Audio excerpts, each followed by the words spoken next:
Exactly. Yes. Yeah. Oh, we're off to the races.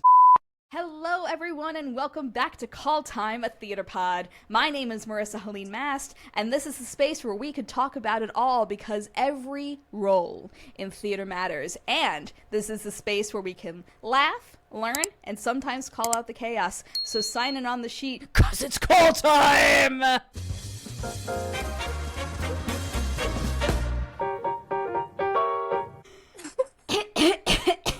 Sorry about that. I don't know what that was all about. But, so, yeah, I am happy to be here today with, I'm fully biased when I say that, ladies and gentlemen, and ladies and gentlethems. When I say this is probably one of my favorite people on the planet. I love you. I'm obsessed with you. I actually came on here to tell you that I'm in love with you. That's actually the real reason I'm here.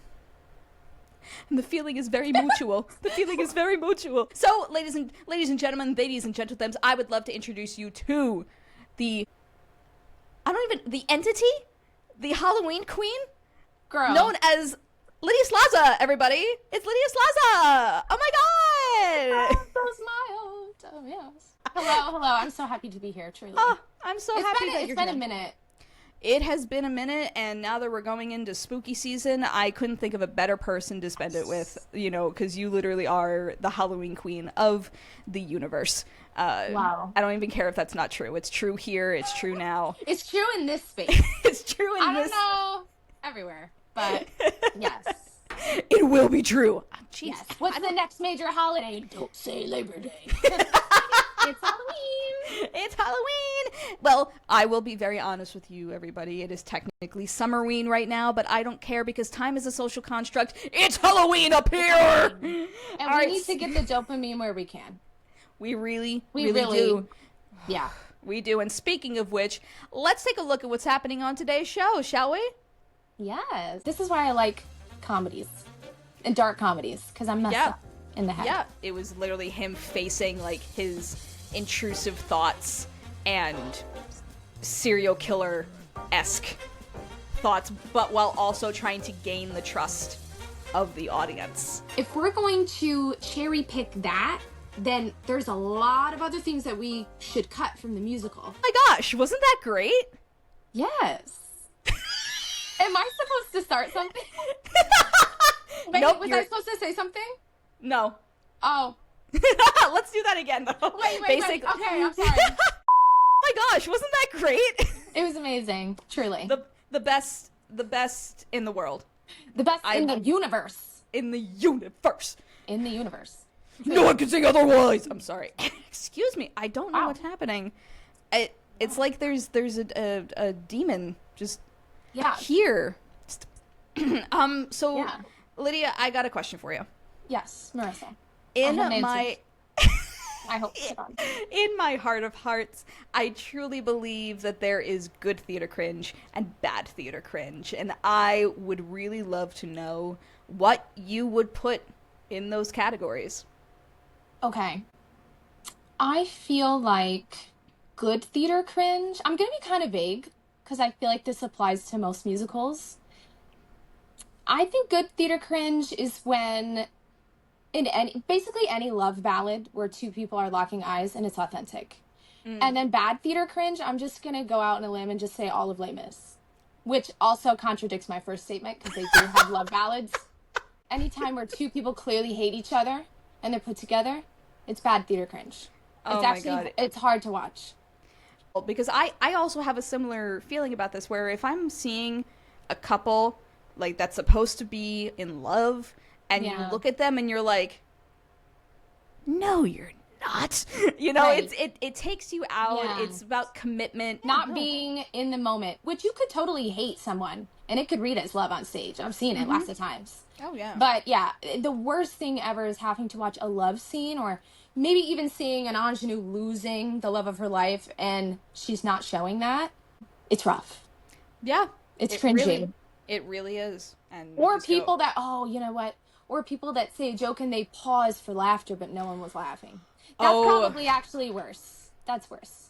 Because you could just keep going, but you waited, and then the silence confirmed it, and then you're just waiting and waiting. I remember I saw a production of Beauty and the Beast, and the the poor Cogsworth was really fighting for his life that whole show. He tried to do one of the puns and held for the laughter, but no one could understand what he was saying because he, like, garbled his words. And so he just kind of stood there, and somebody went to go say their line, and he, like, literally stopped them from saying their line and made them wait.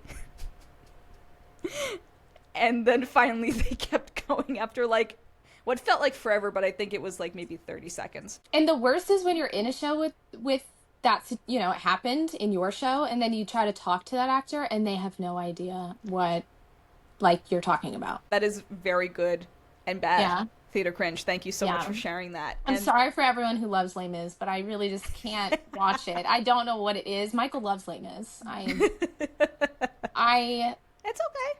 I would love to be in it, but to watch it, I don't know why. I laugh at the wrong... This is why I like comedies and dark comedies, because I'm messed up in the head. Yeah, so it's funny that you say that.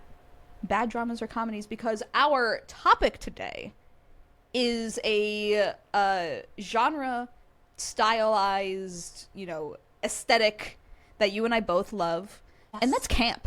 Yeah, we're talking how we met. Camp. It's how we met. We met doing probably one of the best campy horror musicals of all time, but it's a little show called, oh, I don't know, Evil Dead the Musical.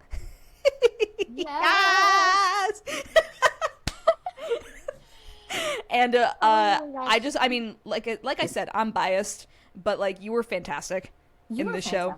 Okay, 2-time Broadway World nominee, Marisa.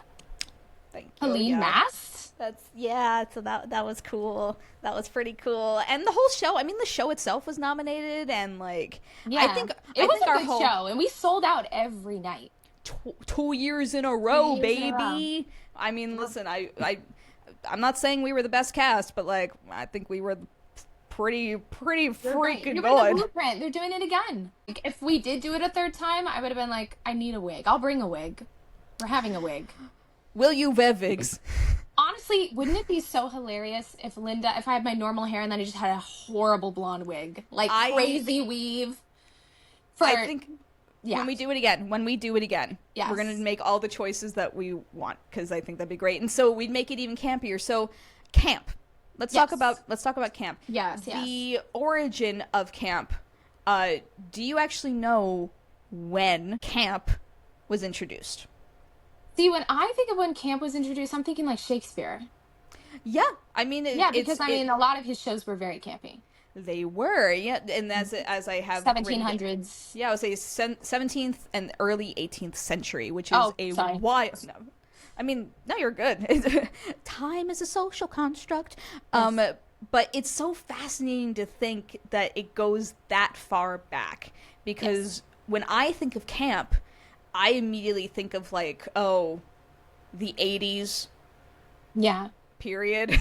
Yeah, just pretty much. You know, because the definition for those people who are specific about this is camp is used to describe exaggerated, theatrical, and artificial styles, particularly within queer culture. It's associated with an appreciation for things that are so bad they're good, embracing artificiality and exaggeration, and often with a knowing, ironic distance. Yes. Correct. And we're done. And okay, goodbye, everybody. Thank you so much for your call time at Theater Pod. Love y'all so much. I also feel like how we define camp today is completely different from when it started. I'm sure when they first, that was the only source of entertainment, was live theater in the beginning. It was known as an aesthetic before it was even just like a stylized norm, you know, because it's over theatricality, right. It's, you know, over the top, wonderful excitement to keep people engaged, because it can be shock value, it can be, you know, just weird stuff, and I love that. I also feel like a lot of things back then were not meant to be campy, but aged into being campy. They aged like wonderful sour Yeah. milk into the wonderful smoothie that we drink from it now. Oh, wow.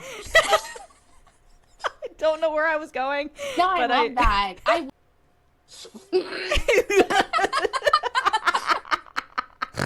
exactly. Yes. yeah. Oh, we're off to the races. Yes.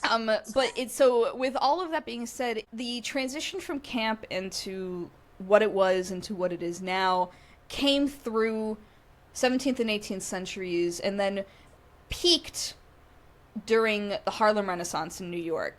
You know, with drag balls Yes. and the black community and like Yes. so I just thank evolved. you. Thank you to the to the black community, black gay community for providing us with a wonderful thing known as drag balls and camp because honestly I think that's where a lot of our current association with that comes from. Yeah. And so with the camp aesthetic, all right, here's another little trivia for you. According I hate to use this sentence, but according to the internet, what do you think was considered the first recognized official first camp musical? I'm just going to say Phantom of the Paradise or something, even though that's not correct. It's a great answer, but actually, apparently, the first musical that has real camp aesthetic is Cabaret, which We've made me lost stop and the plot think of what camp is. because A little bit. well, here's the thing: it's we've lost it a little bit, but I think I was like, if you're talking about Cabaret Yeah. now, the production that's currently, then I would say yes. But this particular listing was referring to like the original show and the movie. Now, let's talk about what camp is, versus what people think it is. Because to me, I feel like camp can be broken up. Right. It's its own category, but I feel like it can also be broken up into camp, Right. satire, and dark Right. comedy, which are, they are not the same Right. person.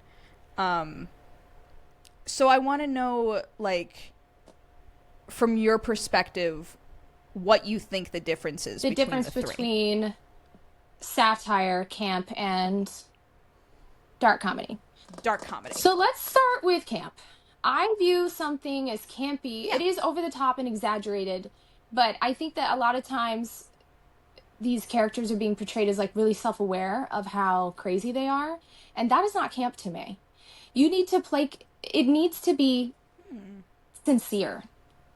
Like the material, the roles. If we're talking about theater specifically, like if I'm in a campy musical or a show, I need to truly be realistic and sincere in my delivery and my actions. That's what makes it so ridiculous.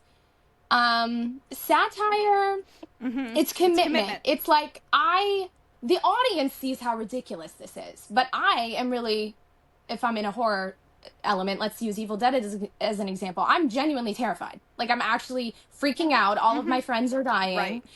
And you're laughing, but I should be playing it straight almost. Like I think satire is kind of where we're starting to peek into breaking the fourth wall or the third wall, whatever.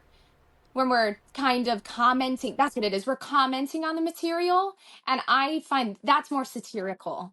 And then dark comedy, I don't know if this is an unpopular opinion or not, but a dark comedy should make you feel uncomfortable. It should make you question, should I laugh? Ooh, I don't know.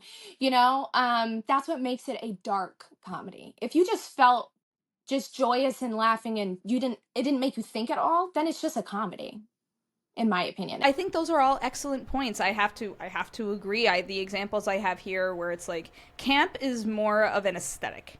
It's a look. It's the extravagance, and the main example I have of that is like Rocky Horror is campy. Because you look at a still from that movie and you know exactly what you're watching and you know exactly what you're getting into, and so do they. And they're committed to it 100%. Satire, like you said, it's commenting on something, and I the example I have for that is Reefer Madness. because like Reefer Madness is a satire of the propaganda film of the same name about marijuana and the dangers of smoking weed, and just how, again, it's serious, but it's also satire because it's like, see how ridiculous this is. And then dark comedy, I have Assassins, the musical, you know, because it's literally about assassination, and the main characters are the people who tried to kill presidents, and it's the struggle of, am I supposed to feel empathy towards them right now, or am I supposed to say the system? So how would you, where would you put Cabaret? Cabaret, Like, I feel like something could be all of those things. So, yes, agreed. But I would put it more, if we're talking like the simplest version of Cabaret, like the movie and the original show, I would put it more in satire. See, I would say it's a dark comedy. It's very dark, and it does comment on social situations, but it is meant to be more of a dark comedy where it's meant to make you uncomfortable. And I think, and we mentioned this before we started recording, about how gray. Yeah, it's kind of. I feel like some people think campy. They're kind of confusing it with like cunty, fierce, and I'm like, yes, those can go together, but they are different. You know. Mm-hmm. Yes. Absolutely, you can. Yeah. It's a Venn diagram. It's absolutely a Venn diagram. Yes. Like some things that are older, I can use Chucky as an example. When that came out, they were serious about making that a horror film, but now it's a comedy. It's hilarious now. Yeah, yeah, which is it's hysterical to me, because I'm still terrified of Chucky to this day. When I used to work at a corporate job for a certain spooky company worldwide, when you walk into the headquarters building, who's guarding the door but Chucky? And I was like, that's terrifying. And then after a while I was like, that's actually really funny. So yeah, now this is the part of the show where we would normally have an ad read, but I don't have one of those right now, so we're just gonna sit here and look at the camera.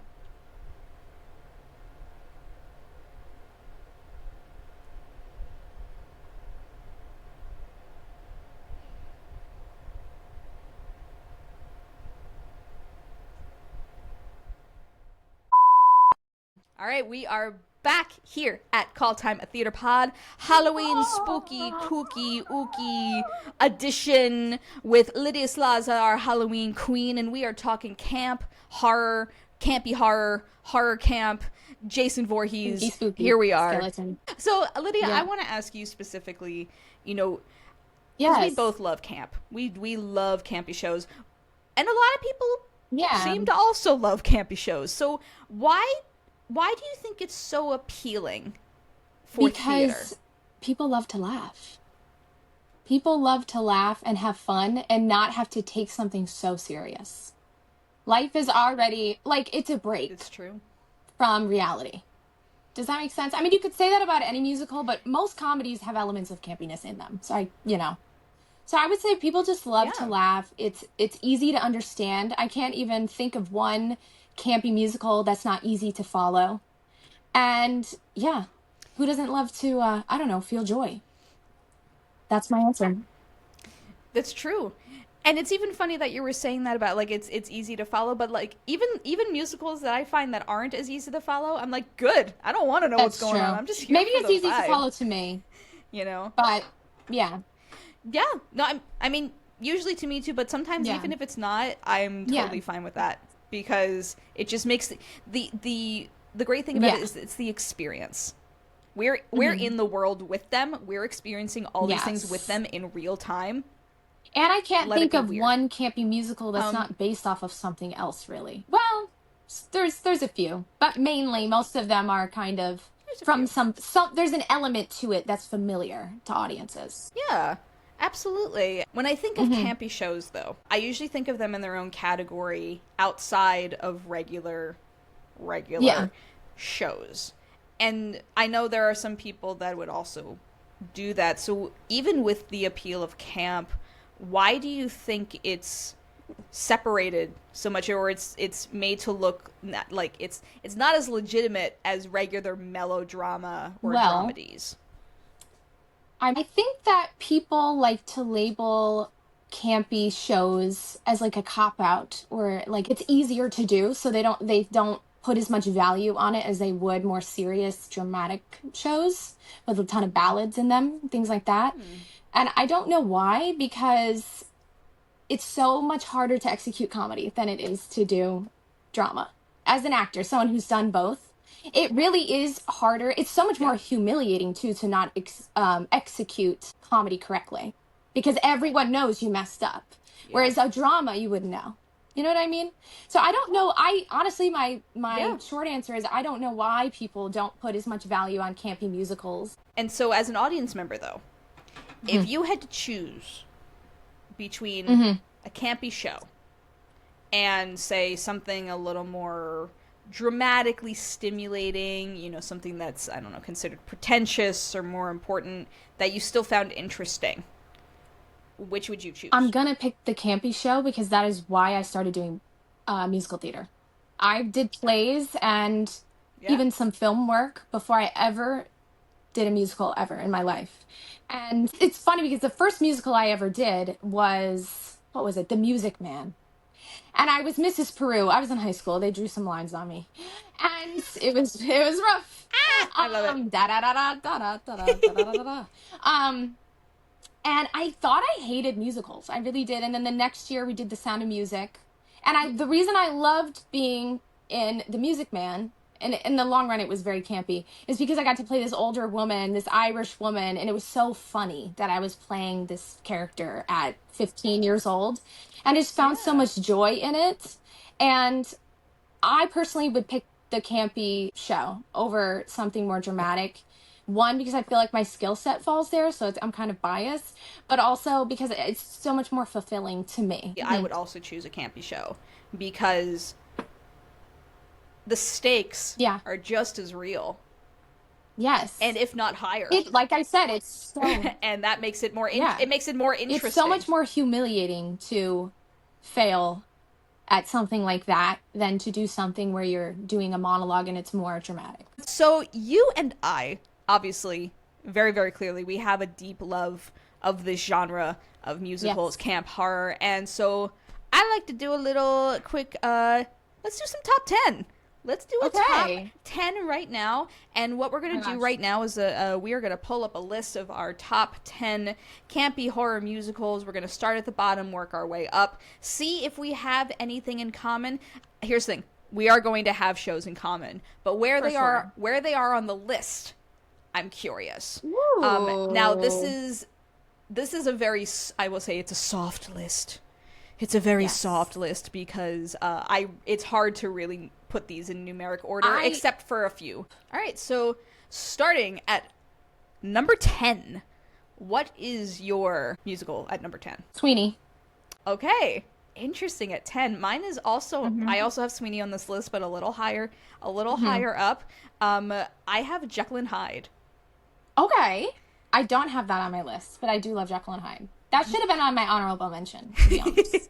Well, here's the thing. Jekyll and Hyde, I think it could be a campy show, but I am specifically only thinking of one version that to me is peak camp, which is the filmed version with David Hasselhoff, where when he's Mr. Hyde, it's just him in a big old fur coat and wet hair. Amazing. And I was just like, yes. And, I mean, I have a lot of reasons why I have them listed the way they are. Like, I love Sweeney, but I was introduced to that later. Okay. And so, and I just don't, I love Sweeney Todd so much, but I don't, it's still the bottom because of just how much, I'm going based on, like, how obsessed I am with them. Oh, yeah. No, And Sweeney's like, love it, would be in it for my whole life, love it, but... I feel like, what's your number 9? Phantom of Paradise. Ooh, okay. For those who don't know what that show is, would you be able to explain it at all? I'm not going to explain it well. It's a great show, though. Go watch it. That's your homework, actually. I'm not going to spoil it. I want you to go home. You're already home, actually, watching this. My number 9 is A Gentleman's Guide to Love and Murder. Ooh. Now, classic. It's one of those things where you don't necessarily think of this as, like, horror, but, I mean, he's literally killing members of his own family to be the Earl, and it's hysteric in that I feel like a lot of camp also comes from, you know, we were talking about when camp started, but it's very, it's like panto, it's very British, Right. you know, it's that weird air of sophistication that comes with like, oh, you're murdering me, thank you so much, how lovely, you know. Yes, yeah, quite. Yes. It's just like, oh yeah, classy murder. I like a classy murder. Yes. Pinky out. Pinky up, pinky up. Amazing. What's your number 8? My number 8 is Reefer Madness. Ah, love Reefer. Yeah. That's a great choice. Actually, and number 8 for me is Sweeney. Okay. Oh, so we weren't that far off. No, not that far. But I love Reefer. I think that's so fun. Didn't they just do a revival of it in California somewhere? They did. And I actually saw it here. Was it 2 years ago or 1 year? Yeah. And one of the writers came and they wrote a song. Oh, a new wow. song. That's cool. Yeah. It was that, God, I'm the worst. Okay. Oh, man. Brooks, the Brooks Art Center. Oh, did cool. it. Oh, yes. Yeah. Oh, my gosh, And it was yes. it was really good. Wasn't Matt in that? Yes. Didn't he get nominated for that? Yes. He was great in it. Shout out to Matt that's the Tobio. perfect show. That was a perfect show for him. Yes. Obviously. Obviously. Matt Tobio is an underrated rat king of theater. Yes. Shout out. I randomly run into him around because he does karaoke in Broadway. And I thought you were just going to run into him in the shadows. Yeah. No, yeah, I was just in the woods lurking as I usually do, and he was under some sea moss. I found him there. Yeah. See, here's the thing. I he don't was doubt that. He was just biting his nails. I was like, oh, and then I just put the rock back down. Yeah. And That's I kept totally on my way. But yeah, if you're wondering where he was, he's at Wernico in the woods. Makes a lot of sense. Amazing. All right, what's your number 7? Beetlejuice. Ooh. Which is low, but that's because it's newer, and that's why I did it. I don't even know. Because I love Beetlejuice. I could sing the entire score right now. Oh, I love it. I love Beetlejuice. I have that in a somewhat different place on my list. I keep like erasing what's there and putting Beetlejuice because it technically is also in that spot, so I'm just gonna like tie it. But I'll talk about that later. As of filming this, we are preparing for the return of Beetlejuice. Yes, the Broadway. third time, technically. The third time. We love the rule of 3, and I am so happy. Beetlejuice. You know what? Now I'm starting to think that they did this on purpose. I think they did do it on purpose. I think this is the greatest marketing tactic of all time. Really? And I'm thrilled that it's coming back, and I'm so excited. And I'm so excited. I really should have listed it at 6 because when I read 6, now I'm like, but no, we have to stick to it. We're sticking to it. We're sticking. I saw Beetlejuice with the original cast, and it was amazing. And then it COVID. Yep. And then Michael saw I got for his birthday. He saw it when it came out later. I love that. And fun fact, I mean, it might be obvious, but just for putting it out there, part of my inspiration for my Cheryl Demon voice is, of course, Alex Brightman's Beetlejuice, because it's just so so iconic, and like it rests so comfortably the way that he does it scientifically. I'm like, ooh, I could speak like this forever, and I'd be fine with that. Yeah, it's like when people learn to scream without losing their voice. Yeah. It's definitely an art. It's hard. Yes. If you do it wrong, you're out. You know, you're going to lose your voice. So. Exactly. That's why I would... Steve always thought it was really funny when I'm warming up in the car and I'm doing very specific things to make sure I can, like, do my Laura Palmer scream in Evil Dead, because I'm like, I gotta make sure I'm not gonna strain. My number 7's Young Frankenstein. Yeah, you didn't say it. Oh, man, I love Young Frankenstein. That's not on my list. I love Young Frankenstein. I love Young Frankenstein. I mean, obviously, I'm a huge fan of the movie, and I think that, like a lot of Mel Brooks's works, you know, they just transfer so well to the stage, and Young Frankenstein is no exception. It is absolutely hysterical from start to finish. The music is incredible, and it actually like sometimes makes me emotional, just like the producers does, but that's for other reasons. But also, as of filming this, they announced that we're getting a Young Frankenstein series with Mel Brooks writing. And I didn't know that. Yeah, we're getting, it's called Very Young Frankenstein, and it's supposed to be like in the style of What We Do in the Shadows, which I think is perfect. Another one of my favorite shows, so I think that I'm very excited. So number 6. Number 6. Death Becomes Her. I have And that's putting it, I truly loved it so much. I literally just saw it, and it's number 6. Like, a masterclass in comedy, that show. So amazing. The costuming, I mean, everything about it, but the acting, the costuming, the tricks, the costume changes, it was crazy. I loved it. I would see it over and over again. Death Becomes Her. Yes. Oh my God. Bottoms up. Bottoms up. Let's go. I love that. I loved it so much. The music is bomb. Yeah. It's so hilarious. Hot take.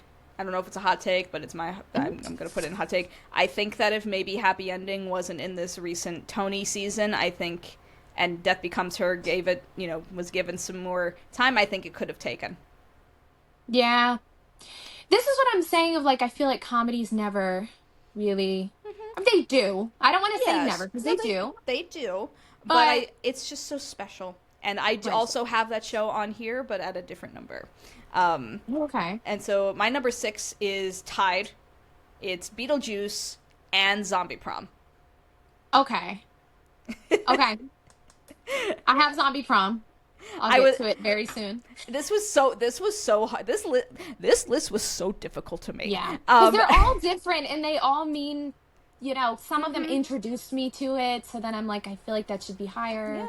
And then, hey, besides Evil Dead being the thing that connected us, so was Zombie Prom.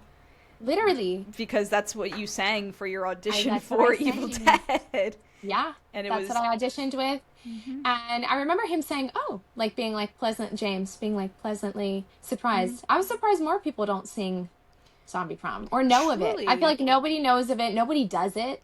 I never hear of anyone doing it. There was a high school near my hometown that did it once, and I was like, oh my God, amazing. I love it so much. If you haven't seen it, I'll put it again in the description. It's on YouTube, the movie version. It is so much fun. The music is amazing.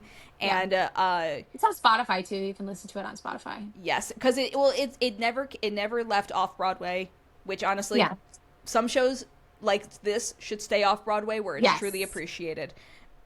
Saying that full chest. Because they have cult followings, and they just do better and perform better and can last longer off Broadway. Yes.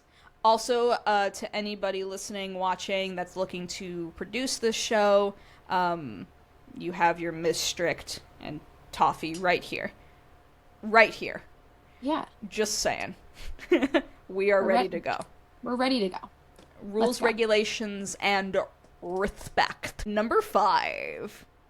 I have Zombie Prom at number 5. Okay. Fair enough. I have Rocky Horror at number 5.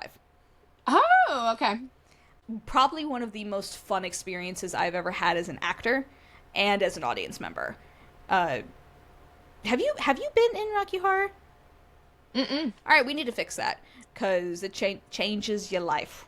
Being were you in the shadow cast or did you do a production of it? I did a shadow cast and I was magenta. You showed me pictures of the big hair. Yeah, that big hair. I had to basically. Why didn't you did you have a wig? Nope. That was my hair. And I had a wig for the very, very end when she has, like, the Bride of Frankenstein-esque thing. Yeah. But, like, that was my hair teased to all hell. I also made a very big mistake with my hair then because I box dyed it red. And that was the first time I ever box dyed my hair. It was the first time I ever dyed my hair. But no one told me that you shouldn't dye your hair twice within the span of, 2 weeks. Yeah. Because I thought that the color was fading too fast and I needed the magenta red hair for the show, so I dyed it again. And then I slept in, like, mini braids to make sure it was nice and poofy and could tease it, and my hair ended up matting and I had to cut almost all of it off after the show because it was just, my hair was fried beyond fried. My goodness. It's a great show. Awful hair experience. But great, yes. But if we did it again, I will introduce you to color depositing conditioner. Beautiful. Thank you. And I'm sure the back combing after dyeing it did not help. So no. But we live and learn. We live and we learn. I was like a little fresh 18-year-old, you know. Yeah. It happens. Yeah. Number 4. So I have Rocky Horror Picture Show at number 4. Okay. Which is hard for me to put it 4. Because, I mean, when you walk in my apartment, I have a big poster of Rocky Horror. I have Rocky Horror everywhere. Yeah. It's what introduced me to this genre. Yeah. Let's be real. So, I love it so much. I would love to play Janet one day. Yes. But I will be anybody. I don't even care. I'll be Columbia. I'll be...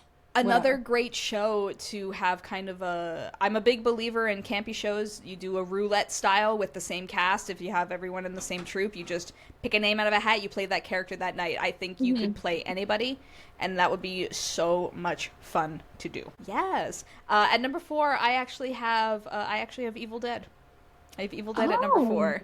Okay. Because that was a game changer show for me when I first discovered it. Because I thought I was really edgy when I first heard it, because I would when I was in middle school and we had computer lab time, I would go to it was like an XM radio station, because you could bring in headphones. You weren't allowed to have your iPod or anything. I had an iPod shuffle. They wouldn't let me listen, but I was able to like plug my headphones into the computer and go to like an XM radio station and listen to show tunes. And one day in the mix, it played What the Fuck Was That? And I was like looking behind me to make sure no one could hear what I heard, and I was like, what is this? Oh my god, I'm listening to curse words! And it was just such a fun song. And then like the rest of the album came on eventually through the mix, and I was like, this is so much, oh my god, I love this. Yes. Meanwhile, I had never seen any of the Evil Dead movies at that point. Yeah. And no, that's so funny, because I discovered the soundtrack before I discovered the movies as well. yeah. And it was Look Who's Evil Now, but like Shelley's... the reprise, yeah. The reprise. So I would sing that all the time, Shelley's part, with my friends. All the time. So if you recall, like when Amber was out, I would always fill in for her, because I would always sing that part. Yeah. And I knew I was a Linda when I came in, but I put Linda or Shelley. I put that on there. Oh my god. Again. I was like, I know it already, so... Ready? Yeah, I love that reprise a lot. I think that's really fun. Also, like, shout out to Shelley, who gets completely robbed of more numbers in Evil Dead. Should get more numbers, or at least just try to have more numbers, and then gets distracted. So, Yes. Number 3. I have Bat Boy at number 3. I know it's niche, but another one of the ones where I felt like I was thrifting, and I thrifted the script a long time ago. I still have it. And I'm manifesting that I'll get to be in it one day. I hope. Yes. I love it so much. I read the script before hearing anything. I literally thrifted it when I was like 14. And my mom was like, what is that? But I was like, none of your business. Because she doesn't get it. My mom is like not. My family, none of them are musical people. And then I discovered the music. I was starting to watch the bootleg with Carrie Butler, icon. Love her so much. Love. And then that put me down the rabbit hole of like all of her roles, and me kind of being like, oh, like I could do that. Like that's kind of my type. Like that's the kind of the work that I want to do. Because I'm not a dancer, I'm a singer, actor, and she's the same way. So I kind of found that, and that was my little gateway into camp, silly, fun horror. That and Rocky Horror, obviously. Yeah, you'd be fantastic in Bat Boy. I know I've told you that before, but like it is going to happen, and like I feel it. I feel it in my bones that it is going to happen for you.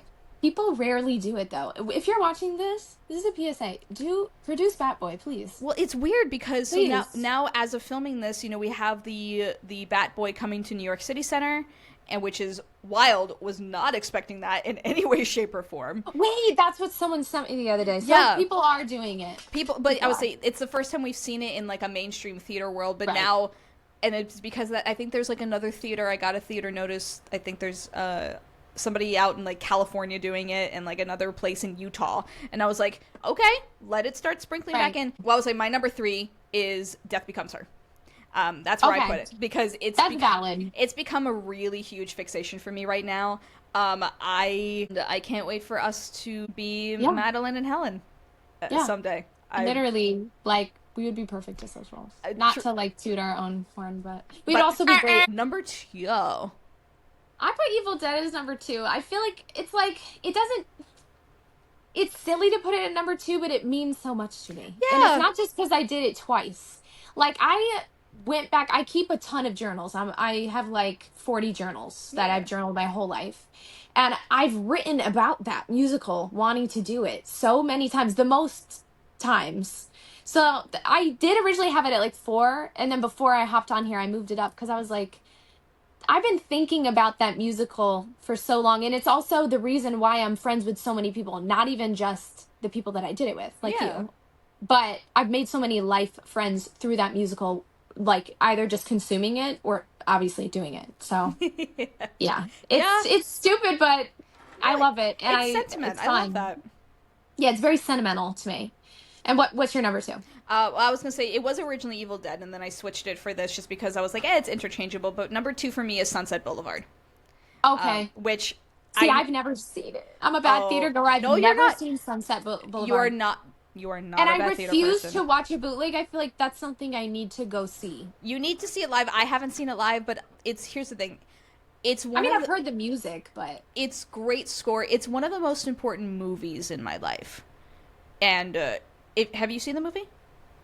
No. We're going to have a movie night and we're going to watch it because it is extraordinary. That means that you get the honor and privilege of experiencing it for the first time, and that is a wonderful thing. Cherish that, But Sunset Boulevard, I could literally write a freaking thesis on the show and the movies and the movie and the just all the details of it. It is so glorious and dramatic and campy and terrifying in the implications of it. I've read so many things online about how they do dark comedy well, like the best. I've read about that a lot. And I will say this current revival that Jamie Lloyd has done has really accentuated the dark comedy campiness of it and the horror properties of it, and I appreciate that very much. Yeah. Before we get to number 1, what are some of your honorable mentions? I have Heathers as an honorable mention. As do I. I only put 1, but there's so many I could put. I have Heathers. I have Ride the Cyclone. I've got... I should definitely put Blind Librarian. Ooh, I don't know that one. What's her name? No, that's not what it's called. There's Blind Librarian in it. I actually just wrote it. I want to see a show called Blind Librarian, though. Wait, let's write a musical called Blind Librarian. I'm down. What is it? I'm really like... Blind Librarian. Oh, Toxic Avenger? Yeah. Wait, that should have been describe the musical for it. That should have been my description. Blind Librarian. What is it? I love that so much. Those are good. Blind Librarian, the musical. Yes. But yeah, no, those are great. In my honorable mentions, I have Heathers. I have Carrie. Yes. I didn't even put Carrie. I should put Carrie as an honorable mention. I love Carrie too. It's great. Oh my gosh. There's real quick about Carrie. I have to share this. I think about this at least 3 or 4 times a month. There was a production of Carrie that someone posted the clip of this on TikTok where it's the destruction, and one of their cast members is like a contortionist and like completely snapped their back, and like it was amazing. But like there was also a sound effect with it, and it was the most beautiful piece of staging I have ever seen in a community production, and I was like, this is the standard. I have that. I have Repo, the Genetic Opera. Okay. Which is, have you seen that? No. Repo, the Genetic Opera is a really wonderful gem. It's Alexa Vega baby Alexa Vega from, Spy Kids Glory, and it's and cast of all these other wonderful people. It's gory, it's stupid, there's some memes on it. Phantom of the Opera Sarah Brightman is in it. It's wild in a little glass vial. Another one I have on here is another honorable mention that needs to be talked about more. If you know about this, great. If not, I'd be happy to talk about it. Is Rebecca. Okay. I have heard of this. Yes. I don't know of it. So it is... I haven't consumed it yet. It is... There should be a whole documentary on the curse of this show. Because... So it's based on a novel. Okay? Okay. It did very well in Germany. The whole show did well in Germany. And then when they brought it to the US, it was supposed to star Sierra Boggess. And there's a mystery scandal about the producers behind this, because suddenly all the producers decide to allegedly pull all their money, but everything was set to go for launch. They had already put the marquee up, they already moved into the theater, and then it just everything froze. And it did not see the light of day. Wow. But there is a very famous clip of the German production starring the incredible Willemijn Verkijk, and it is a small spoiler, but I'm not going to say how it's a spoiler. It's the end of the show, and the entire stage is set aflame, actual fire, and it is terrifying and beautiful, but terrifying in its in the implication of what the show is. And I'll attach all information. It is so fascinating. Oh, I have to watch that. It is great. Send me a link. Yes, absolutely. I will send you a link. I will send you a link. I will send you a link, and I'll put it in the description of this video. What are some of your other honorable mentions you said you wanted to mention? Teeth. I got to see Teeth. And I really loved it and totally could see myself in that show too. Or I would love to work on it, anything to do with it. I loved it. Anna and the Apocalypse. Have you? No. Tell me. I'm so bad at explaining things. I mean, it's literally in the title. It's an apocalypse. It kind of reminds me of Zombie Prom a little bit, but the style of the music is a bit different. You can find it on YouTube, find it on Spotify too. But it's not a good recording. They didn't have a very good cast recording. Silence the musical. Oh, yes. Yes. Touch me. I found that musical on accident. You did? Yeah. Oh, so did I. I found it on YouTube. I mean, I was and then I found the sound and I was like, what? Silence of the Lamb as a musical? And then, yeah. I found Silence and Cannibal at the same time. That's another one that could be on the list. Yes. I found these musicals. So there used to be a website called allmusicals.com. Yeah. I don't think it exists anymore, but that's how I did my research when I was a youngin' looking at shows. I would go to allmusicals.com and read every single title that was on that website and know what it is and how can I find it or what's it about. I think that's it. All right, so we are at that point. What is your number one? I'm going to die if we have the same number one. I don't think we do. My number one is Little Shop. Mine's Little Shop! Yes! It has to be. And that was the one, I didn't switch it at all. But it has to be. That was the one where I just knew. I started at number one and then I went to 10 and tried to work my way up. That's how I started as well. Because I was actually, to prepare for tonight's filming, I watched Little Shop with dinner. And I was like, oh my God. I watched it last night. Oh my. I literally kept turning to Steve and I was just like, oh. It's so perfect. It's perfect. It is a perfect show. It's everything. It has everything you want. Yes. Because it has those serious moments. It does touch on serious topics. It has the dark comedy elements, the satire, but it's actually true camp because it depends on the production you see. But, yes. Yeah. And I told you about that crazy production I saw. Well, it was, so Jeremy Jordan was off. It was his understudy. Yes. And he was amazing. We should put his name here. Bad at names. But he was wonderful. And then the girl who was playing Audrey, she Tammy played Blanchard. her like Judy Garland. Yeah, because she And was. then I saw that she played Judy Garland. I said, why? It's almost like Judy Garland, towards the end of her life, were plopped in this musical. And Yeah. I loved the take because it was so interesting. Yeah. But it was very different. Like, really dark. She took a very, very dark take. Yes. Which I loved. I love how versatile it is. That's the whole thing, is I love how you can really, depending on your director, you can take this in so many different directions. It depends on who you want the audience to feel the most empathetic for, you know, or the one you want the audience to fear the most. Because there was the wonderful production that happened at the La Jolla Playhouse in California where it's George Salazar as Seymour, and from my understanding, their take was Audrey 2 was not actually alive.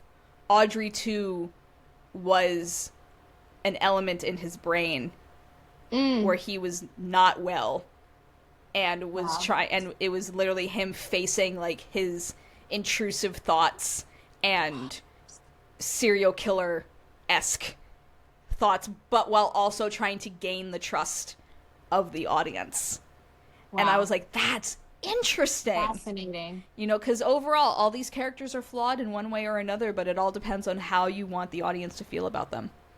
But I also just think the songs are perfect because it's Alan Menken and Howard Ashman. Yeah. No skips.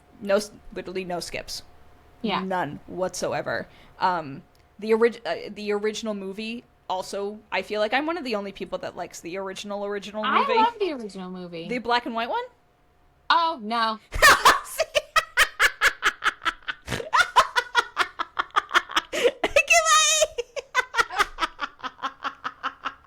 No, I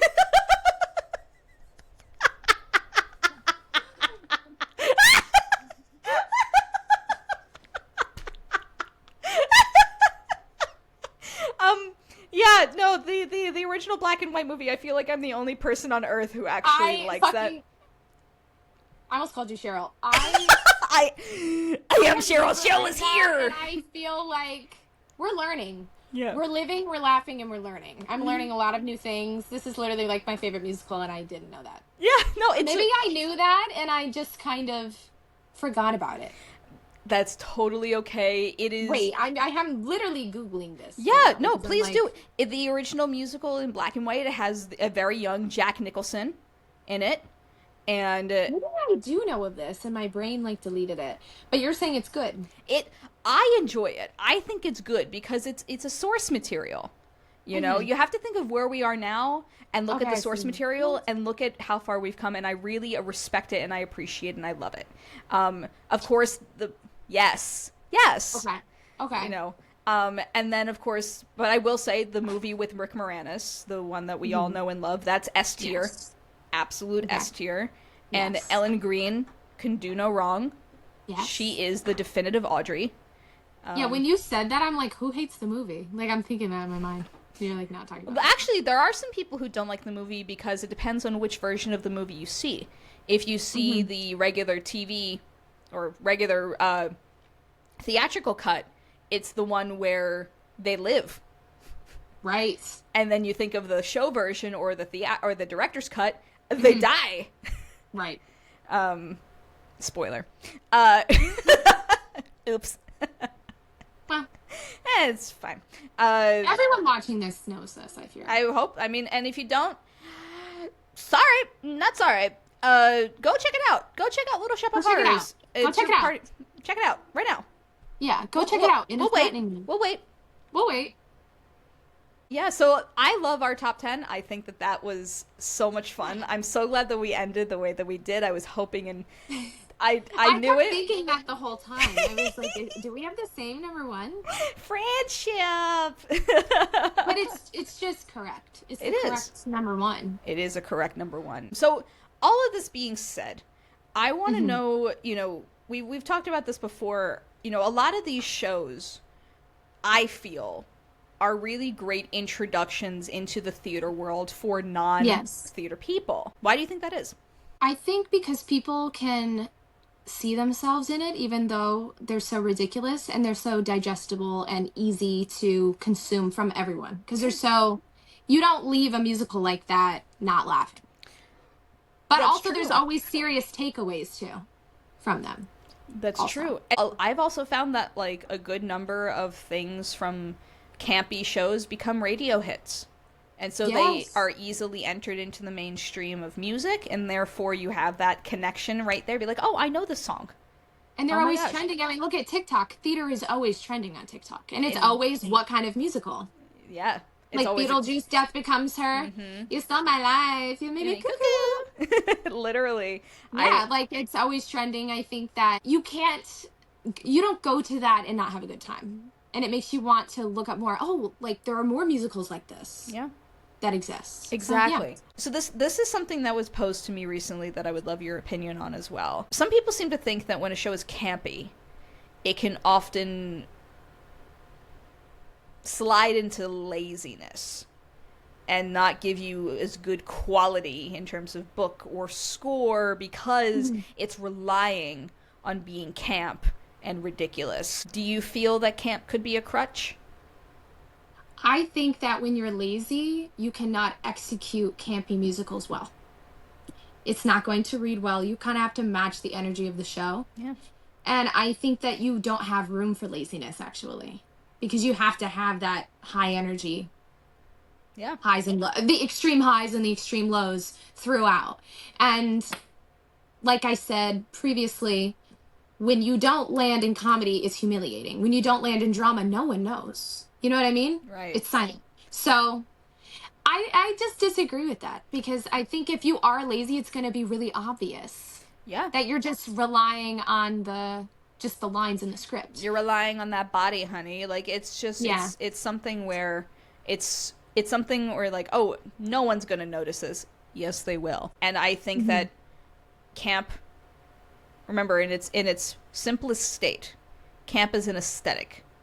Yes. And that it means that you're going to notice it if something is off. Mm-hmm.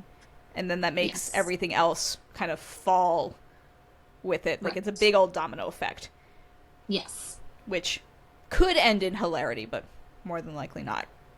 Right. And I shouldn't say that one is harder than the other because it's just different. Yeah. You're accessing different parts of your emotions and your physicality and everything. But they're just different. All right, so now it is everybody's favorite part of the podcast. It is time for the Green Room Games.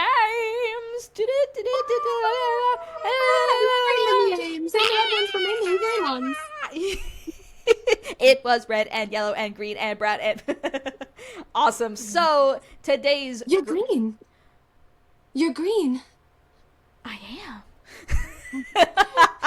Thank God that was satire when I saw the movie because I went, what the hell? I remember when you texted me that. And I went, what? You were like... So this game that we're going to be playing is called Show Schmo, which is where you, Lydia, are going to choose a show, and you are going to describe it in any weird way, not just a way for me to not know what it is right away. And from your description, I'm going to guess what this show is. And I'm very excited. I fear that you will know what it is, but I really am proud of my description. And therefore, I am proud of you, and I will absolutely love this. So whenever you are ready, I want to know what this show schmo is. Okay. 2 extremely normal women, definitely not unhinged at all, drink glowing Mountain Dew from a wizard bottle that makes them immortal, but also somehow turns them into very fashionable zombies with snappy one-liners and brittle necks. I think that the first line should be the new tag for the show. 2 very normal women. Definitely not unhinged at all. Definitely drink not. Glowing Mountain Dew from a wizard bottle that makes them immortal, but also somehow turns them into very fashionable zombies with snappy one-liners and brittle necks. I love it so much, and I know for a fact, and I'm going to say that, and then it's going to be wrong, but I have a really big feeling that this is Death Becomes Her. You are correct. All right, that is awesome. I'm really happy that for a moment I was just like, is this like The Odd Couple and Be More Chill? Like, what is this? Awesome. I love it. I want you to write more descriptions of shows because I thought that was just really fun. I think that's really fun and whimsical. Thank you. You're welcome. Oh my gosh, I love that. Well, that was a show schmo that I think everyone should absolutely see. And if you've never seen the movie, you should also see the movie. Thank you so much for playing the Green Room Games. It's great. It is great. So now what we're going to do is that we're going to head into talkback time, which is where we have talked to you, the audience. I have posed questions on our social media platforms where you can find us on our Facebook page at Call Time a Theater Pod, on our Instagram page, Call Time Theater Pod, on our TikTok, Call Time a Theater Pod with dots in between. I just wanted to hear your favorite campy moments in musical theater, and I have quite a few listed here, and I am excited to discuss them with you right now, Lydia. I'm going to pull them up. Oh my god, I'm so excited. I'm pumped. The first one I have here is a favorite moment of mine, which is Keep It Gay from the producers. I mean, talk about camp. Yeah. It's for the gays, it's by the gays, it's gay. Yeah. That's all you have to say. We're keeping it gay. Keeping it gay. Another one I have here. Lola's entrance in Kinky Boots. Yeah. Yeah. And you know what? I'm gonna say it. I didn't love Kinky Boots when I saw it. Here's the thing. There were parts that I really enjoyed. The cast itself was great, but I didn't love the show for some reason. It just wasn't sitting right with me. I liked the movie. I liked elements of the show. It just wasn't my favorite. But Lola's entrance, it'll never leave my brain because it's just the moment. The moment. She is the moment. The entire opening number of Evil Dead the Musical. Yeah. Correct. Because we're all jammed in the car. And we're going... With our chips and cheese and our hot dogs and our beer. Yeah. And, I still have that Velveeta box, by the way. Keep all my treasures in it. You should have stole that baby. Oh, the baby? Clip that. That should be promo. You should have stole that baby. That's a clip right there. I should have stole the baby. The Brad, Janet, Dr. Scott, Rocky moment from Rocky Horror Picture Show, of course. That's one that's always in my mind, yes. Always. Absolutely hysterical. I love that part. Here, speaking of Death Becomes Her, we have one here that says, the Madeline slow-mo fall down the stairs in Death Becomes Her, which I think is probably one of the most brilliant use of staging and casting ever. Because, how are you going to make something so iconic from the movie work on stage? You hire an Olympic contortionist dancer. Period. Amazing. I was in awe the whole time. I bet that was incredible live, and I'm only a little jelly that you got to see that live. Another one here. Every production... Well, let's go see it. I'll see it again. Yeah. Oh my god, I want to go see it. I want to go see it really bad. Every production that features Michael Urie. Correct. And okay. I love Michael Urie a lot. I got to see him in How to Succeed, and I mean, I just love him from Ugly Betty, but everything that he was in, he's so silly and ridiculous. I love him. Yes. Love you, Michael. This person says, is it in bad taste to say Spider-Man the Musical? Because it's camp on a whole new level. Yes, it is. We did mention it a little bit. Yeah. Turns out I know somebody who got to go see it when one of the accidents happened. And I was like, oh, they still have yet to tell me the story, what actually happened from their perspective. But that... Oh my god, the most beautiful many people were injured wreck. In that, right?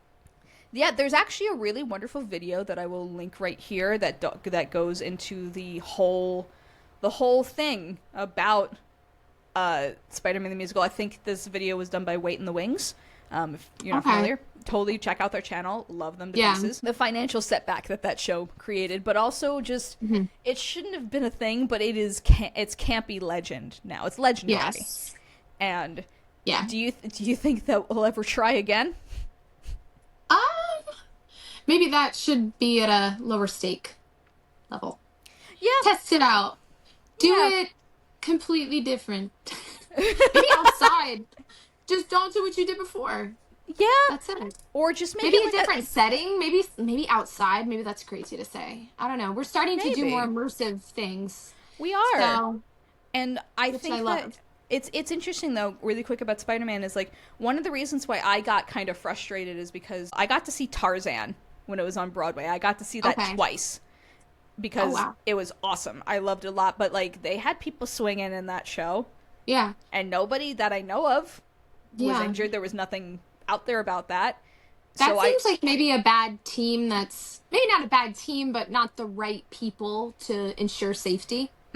I think it's because they were they were trying to go for a certain aesthetic, I think, as well. And they were just rushing a lot of processes. What was their tech week like? Like, I just want That's the question. And, like, their previews and all of that. Like, because, you know, it goes through so much before that. So, was it going smoothly up until then, or are we just winging it? We're webbing it. Literally. I don't know. It's crazy, and I think about it a lot. Our last one here... Oh, no, sorry. Second to last one here is Irene Ryan as Bertha in Pippin. The Granny in Pippin is a... Pippin, overall, as a whole. I love that show.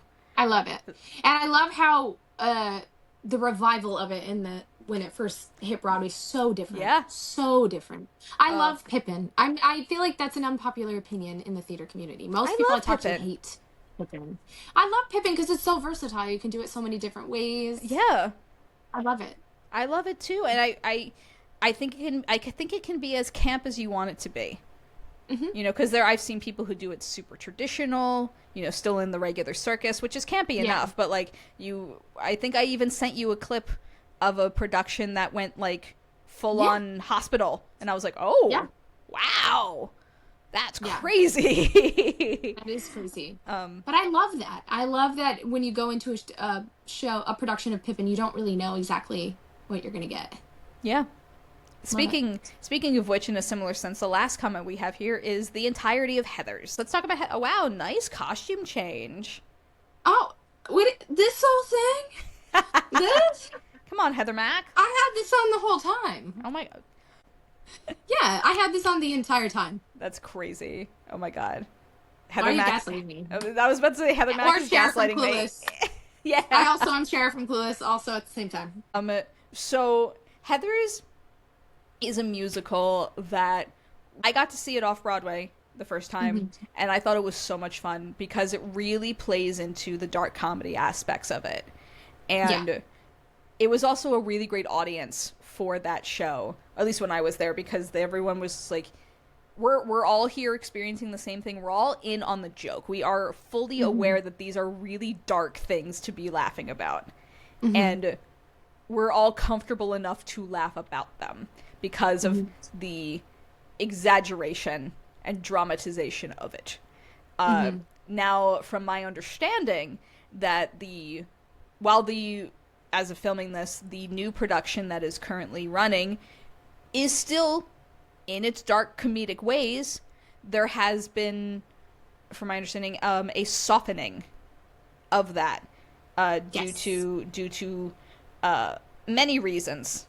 And I would love to know your thoughts. When it was off Broadway, they had a song in it called Blue. And it was a song... Iconic. That, yes. I also want to say, I was in a production of Heathers in college. And we had the song, we did the original score. We didn't alter or edit anything. We did it as written, everything.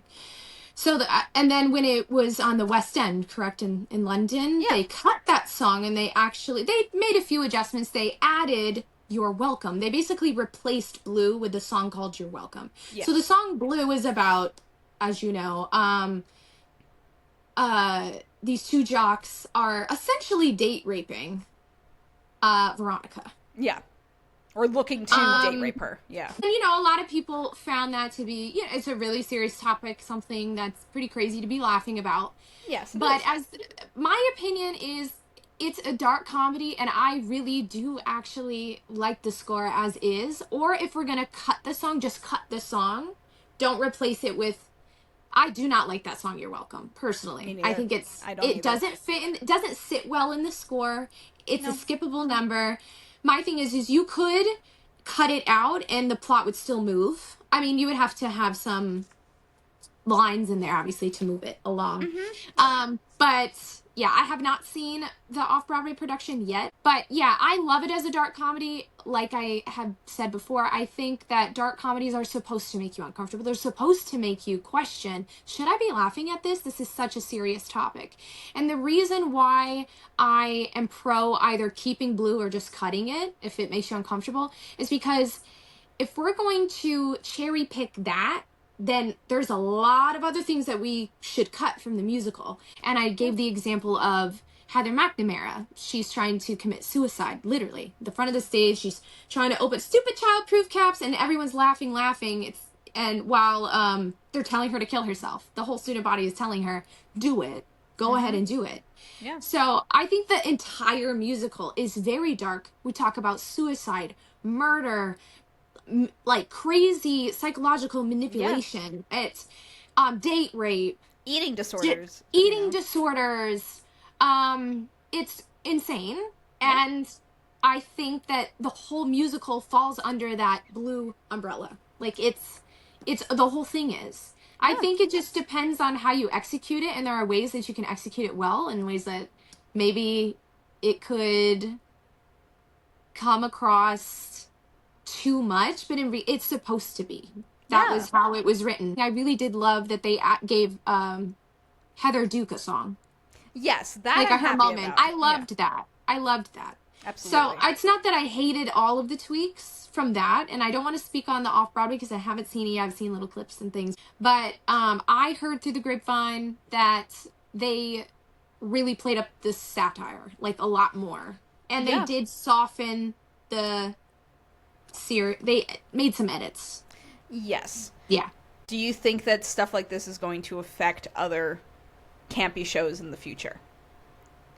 Because you have... So... I think about this, and I think it's just a very interesting parallel, because you have a show like Heather's, super serious, it's about teen suicide, awful manipulative relationships, murder, and then you have Death Becomes Her, which is literally also about, like, it's death. You're going to murder, you're trying to, these women trying to kill each other, you know, body mutilation, and all of that, too. Doesn't have the same issues. Do you think that it's because it's a show about teenagers? I think so, and I think that they're aware that they have a really young audience, as well as the cult following like us that have been following it since it opened. I think they're trying to make it digestible for everyone, but that I would agree with the edits. Again, I haven't seen them yet, so but I would agree with it if it were at that Broadway level, but it's still at that off-Broadway level. Yeah, I just don't quite understand it, but everyone has been saying, like, it's the best Heathers could be. It's the best Heathers could be. But when I saw Heathers, all of the characters in it were very serious. Like, and that's what made Our Love Is God. It's actually scary. It's scary. I'm terrified, actually. Yes, exactly. And the noose scene, like, that was one where I'm like, we don't have to put an actual noose on someone to show that effect. It could have been a shadow. I think there's ways that you can interpret these scenes and stage it to where we get it, we got it, but you don't have to actually do it. It's like whether to say a certain word, whether to not. You can allude to it and people already know. Yeah. And I don't think we need to get rid of it, though, necessarily. Right. And here's the thing. I think that the first time around with Heathers, I know that they were trying to make sure that it was its own thing up against the movie, you know, which I can respect. The movie has a gigantic cult following. That's why it did so well the first time as a musical. And so now with this new generation who, it's not that they may not have seen the movie, but they're familiar with the first version of the musical, and now we're getting their version of this, which, again, I haven't seen it. It could be executed very well, but it's just... It's not for kids. That's another thing. That's the whole thing. It's It not, is not for children. kids. It's not for children. This is not Mean Girls, the musical. No, it is. It's no, not. it is not. It's not, and that's where I'm getting kind of lost, because it's like I agree with what people are saying, and your feelings are always valid, but young girls should not be coming and watching this show. No. In my opinion, if you don't want them to be introduced to those topics, if they can't handle those topics at a young age, like, I don't think they should be consuming it. Here's the thing, I agree. That's a whole other conversation, which maybe we'll have that in season 2. But it's my transition into this is so Reddit. Mm-hmm. Reddit, which is its own thing in the theater community. But the Heathers fandom on Reddit are, well, I'm gonna be nice and say I understand, where a lot of them are coming from, but most of the time they infuriate me. And I know I'm not the only person that says that. They have their opinions, and they're very loud about how they think this should go. Mm-hmm. And sometimes it's impractical, sometimes it's unprofessional, and sometimes they just don't get it. And so this brings me back to the gray areas of camp, satire, and dark comedy. Mm-hmm. There seems to be a misunderstanding of what the Venn diagram could look like, should look like, and will look like. Mm-hmm. And camp, in its initial definition, as I said at the beginning, where it's so bad it's good. Mm-hmm. I don't think that people accept that anymore as the definition. I think it has to be within limits and boundaries. Mm-hmm. And if you push it too far, it's too much bad taste, where it becomes just too offensive. And they can't take it. I'm not, and this is not my way of saying everyone needs to have a thicker skin and deal with this, but right. But also, it's also respect for the original thing as it is. Right. It's just understanding that not everything is going to be digestible, and you have to be able to sit in that discomfort and understand where the comedy comes from. Also, when you're watching these things, it's not telling you to go out and be like that and do those things. And it's not, I feel like we've so lost the plot with things. Like, just because it has violence in it, it has these dark elements in it, shouldn't necessarily, it's not telling you, like, you should be like that. You should be like a Heather. You should be a bully, or you should be like that at all. It's actually the opposite. It should help you realize, like, how ridiculous that is. And also, why am I laughing at date rape? Like, why does the show end with a big bow on it and not, it's like, la la la, we're just going to move on with life. Because what happens after tragedy? What happens when something bad happens? We just move on from it. Like, a lot of people say they hate the ending of Heathers because they don't understand. They're like, it's just, like, so random. It's on purpose. Yes, exactly. It's showing how quickly you have to move on from things. Mm-hmm. And that's how I took it. No, we're on the same page there, because there's everyone heals differently from things, especially if it affects you deeply. Yeah. And with something like Heathers, where it's very dramatic, very high stakes, and it can be very personal to some people. Mm-hmm. And of course, I understand now, in a time where we've dealt with a lot of school violence. Right. That it can hit some people a little differently now. Right. But the point of this is, the show is also not set now. The show is set in a time where we didn't really know how to deal with shit like this, or we dealt with it in a different way. Also, everyone is going to do Heathers differently based on their audience and where they live, So in certain areas, maybe you should cut that song and move on. And some areas you can get away with it. It's just, and it's also not like pro date rape and pro suicide and pro bombs, and it's not. In theater, in dark comedy, in camp, in satire and stuff like this, you don't have to have your protagonist or protagonists, or even your antagonist. Nobody has to be a hero or a good person. They just have to exist for the plot to help move along what the actual flow is. And Right. it's not all that serious, y'all. Yeah. Have some fun. Yeah. Have some fun. Have Also, some fun. again, heavy on the, it's not for everybody. It's cult niche, that's yeah. my thoughts on that. It's Right. like, I totally get that's so messed up. Like, why are we laughing about date rape? Yeah. Why are You we should laughing feel at uncomfortable. And all the blame is put on JD, but Veronica, she didn't have the best judgment either. No, she did not. It's like Janice in Mean Girls. It's like, you created the mean girl, though. You helped make her. Yeah, there you have it. Awesome. So, I can't believe we're already coming to the end of this show. I mean, I say that even though I'll be honest with everybody out there, we've been filming for about 2 hours now. We have fun here. That's my fault from all of our side quests. I love a side quest. We live for side quests at Call Time a Theater Pod. You and I are friends. We talk. We gab for ages and ages. But I want to give you a moment to just talk. Just Lydia, I want you to have your time to promote. Where can people find you? What do you do? And what's coming up for you? So I'm a makeup artist located in New Jersey, but I also do makeup in New York City and Philly area, in Pennsylvania as well. You can follow me, lsglams on Instagram. Follow me, follow your girl. I specialize in film. My goal is to do makeup for film, but I do makeup for pretty much everything. I do editorial, bridal, and film, and life, you know. I love telling a story through makeup, and I love how someone's appearance can affect what they're going through, and that's what made me want to start doing this. I work for Matt Cosmetics. I'm also an actor. I love musical theater, but I am trying to get more into film, doing some more film stuff, more comedy, improv. I'm a silly gal. So, follow me. My regular Instagram is Lydia Slaza, SLYDIASZLASA. Why'd I have to think about that? That's my name. And, yeah, that's my thing. I'm an artist.